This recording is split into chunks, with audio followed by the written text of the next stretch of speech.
2014년 3월 8일 239명의 승객을 태운 비행기 한 대가 지구상에서 사라졌다. 추락이 아니었다. 납치도 아니었다. 단순한 사고도 아니었다.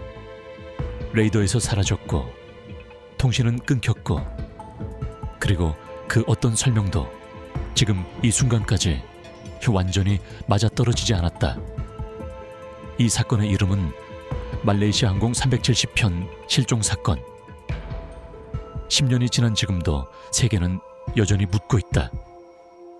도대체 어디로 간 건가? 이건 단순한 항공사고 이야기가 아니다. 현실이 끊어진 사건이다.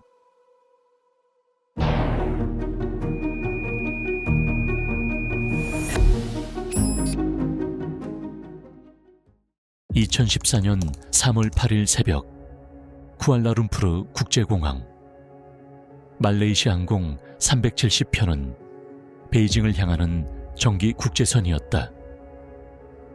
탑승객 227명, 승무원 12명, 총 239명이 탑승하였다. 그날 밤 모든 것은 평범했다. 기체 이상 없음, 기상 문제 없음, 승무원 숙련도 충분. 조종사 자하리에 아흐마드 샤는 18,000시간 이상의 비행 경력을 가진 베테랑이었다. 이륙 시간 새벽 0시 41분. 이륙 직후부터 항공 관제와의 교신도 완전히 정상적이었다. 교신 기록: 이륙 후 쿠알라룸푸르 관제와 정상 교신, 태국 관제구역 통과 정상, 다음 목적지 베트남 호치민 관제구역 인계, 그리고 1시 19분.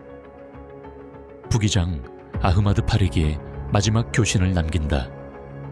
굿나잇 말레이시안 370. 그게 마지막이었다.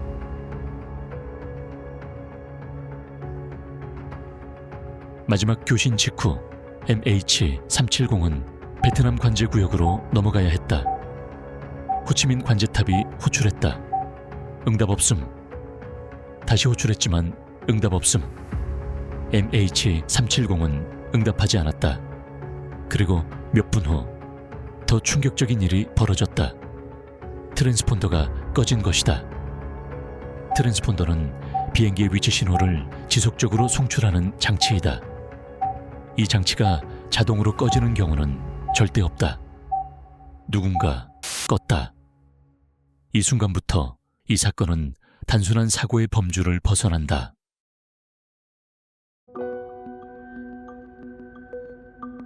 트랜스폰더가 꺼진 직후 말레이시아 군사 레이더는 놀라운 것을 포착하게 된다. MH370이 방향을 바꾸고 있던 것이었다. 원래 경로는 북동쪽에서 베이징인데 갑자기 좌회전 후 서쪽 말레이 반도로 역방향 횡단을 하는 것이었다. 더 충격적인 사실이 있다. 군사 레이더에는 MH370이 계속 잡히고 있었다. 사라진 게 아니었다. 숨은 것이었다. 비행기는 이후 안다만 해를 거쳐 인도양 방향으로 계속 날아갔다. 말레이 반도를 넘고 인도 영공 바로 아래를 지나며 끝내 어둠 속으로 사라졌다. 239명을 태운 채로. 항공 전문가들은 MH370의 비행 패턴을 분석하였다. 그리고 이 움직임이 우연이 아니라는 결론에 도달하였다. 첫째, 비행기는 항공 회랑을 정확하게 따라 이동했다.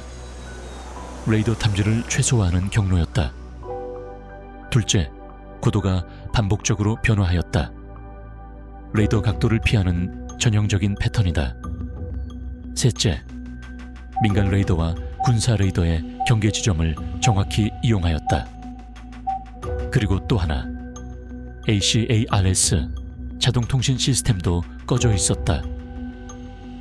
ACARS는 엔진 상태, 위치, 비행 데이터를 자동으로 지상에 전송하는 시스템이다.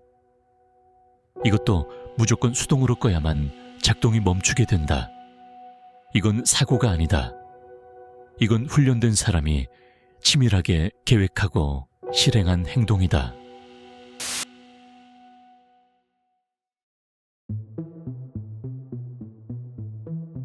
그런데 비행기가 완전히 사라진 건 아니었다. 영국의 위성통신 회사 인마셋이 이상한 신호를 포착하였다. 비행기는 주기적으로 위성에 "나 여기 있어" 라는 핸드쉐이크 신호를 보낸다. 통신이 완전히 끊긴 상황에서도 이 신호만은 계속 잡혔다. 총칠 후에 핸드쉐이크 신호 포착. 마지막 신호 시각 이륙 후 약 7시간 38분 뒤. 이후 신호 완전 소멸. MH370은 사라진 후에도 7시간 넘게 하늘을 날고 있었다. 239명을 태운 채로 아무도 모르는 방향으로 7시간을 날아간 것이다. 그 7시간 동안 그들에겐 무슨 일이 있었을까? 인마셋 데이터를 분석한 결과 비행기가 향한 방향은 두 가지로 좁혀졌다. 북쪽, 중앙아시아 방향, 아니면 남쪽, 인도양 방향. 북쪽은 빠르게 배제되었다. 중앙아시아로 향했다면 파키스탄, 인도, 중국의 레이더와 감시망에 반드시 포착됐을 것인데 아무것도 포착된 게 없었다. 남은 건 하나, 끝없는 바다, 남인도양. 그곳은 세상에서 가장 외지고 가장 깊고 가장 수색하기 어려운 바다이다. 수심은 평균 3,000에서 4,000m. 기상은 극단적으로 변덕스러우며 인류가 가장 잘 모르는 바다 중 하나가 바로 남인도양이다. 비행기는 그 바다를 향해 날아갔다.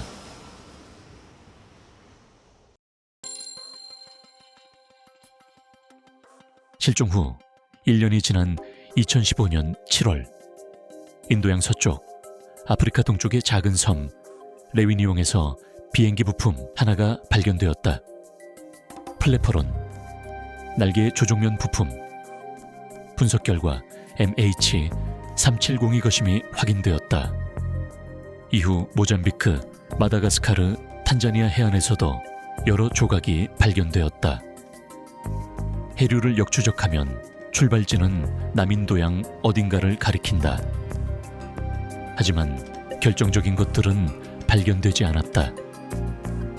비행 기록 블랙박스, 조종실 음성 기록 장치, 비행기 주요 기체 잔해, 탑승자 239명. 10년이 지난 지금도 이 비행기가 어디에 있는지 우리는 모른다. 이 사건을 설명하려는 가설은 수없이 많았다. 조종사 의도적 추락설, 기장 자하리에가 가정불화 등 심리적 문제로 비행기를 몰았다는 주장이다.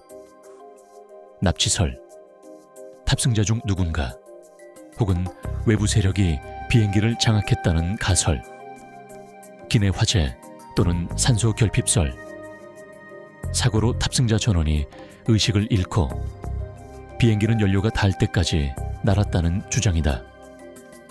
군사 개입설, 어느 국가의 군이 MH370을 격추 또는 강제 착륙시켰다는 음모론이다. 사이버 해킹설, 외부에서 비행 시스템을 원격 조작했다는 주장이다. 하지만 어느 것도 완벽하게 설명하지 못한다. 239명. 그들은 지금 어디에 있을까? 우리는 비행기를 추적할 수 있다고 믿는다. 또 하늘을 완벽히 감시한다고 믿는다. 하지만 MH370은 말한다. 그건 착각일 수도 있다고. MH370은 단순히 사라진 게 아니다. 현실에서 지워진 것이다. 그리고 우리는 아직도 그 비행기가 어디에 있는지 전혀 모른다.